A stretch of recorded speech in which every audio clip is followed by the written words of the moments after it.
Arguments. அந்த தயாரிப்பு தரப்பு என்ன சொன்னாங்க அப்படின்னா, 500 கோடி ரூபா முதலீடு செஞ்சுருக்கோம், எங்களுக்கு ஒரு பெரிய இழப்பு ஏற்படும், நிச்சயமாக வந்து பெரிய சிக்கலுக்குள்ளே மாட்டுவோம் அப்படிங்கிற ஒரு விஷயம்.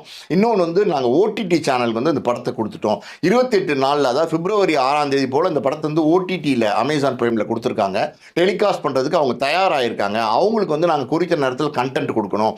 ஒருவேளை நாங்கள் கண்டென்ட் அவங்களுக்கு குறித்த நேரத்தில் கண்டென்ட் கொடுக்கலன்னா அவங்க எங்கள் மேலே வழக்கு தொடுக்க நேரிடும்.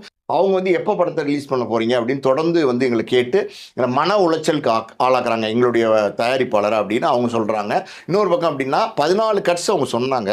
அந்த 14 கட்ஸை நாங்கள் நீக்கிட்டோம், மியூட் பண்ண சொல்கிற இடத்துல எல்லாம் நாங்கள் மியூட் பண்ணிட்டோம், அதுக்கப்புறம் என்ன பிரச்சனை அப்படின்றது தயாரிப்பு தரப்பு வாதமாக இருக்குது. சென்சார் போர்டு அவங்க பதில் வாதம் என்ன சொல்கிறாங்க அப்படின்னா, ஆமாம் 14 கட்ஸ் அவங்க நீக்கினதெல்லாம் உண்மைதான், ஆனால் வந்து பார்த்திங்கன்னா அந்த ஒரு மெம்பர் அப்ஜெக்ட் பண்ணதுனால, அந்த ஒரு மெம்பர் வந்து புகார் கொடுத்ததுனால, அதாவது ரீஜனல் சென்சார் ஆஃபீஸர் டெல்லியில் இருப்பார், அவருக்கு அந்த புகாரை அனுப்பிச்சதுனால, எழுத்துப்பூர்வமாக அனுப்பிச்சதுனால அந்த ரீஜனல் சென்சார் ஆஃபீஸர் கூப்பிட்டு இதை மறுதணிக்கை பண்ணாமல் கொடுக்காதீங்க அப்படின்னு சொல்லிட்டாரு. காரணம் என்னன்னா, மத உணர்வுகளை புண்படுத்துகிற சில காட்சிகள் இருக்குன்னு சொல்லியிருக்கிறார் அந்த மெம்பரு. அதை விசாரித்து தான் மறுதணிக்கை பண்ணி தான் நாங்கள் சர்டிஃபிகேட் கொடுக்க முடியும் அப்படிங்கிறது ரொம்ப உறுதியாக வந்து சென்சார் போர்டு வந்து கோர்ட்டில் தெரிவிக்கிறாங்க. இன்னொரு பக்கம்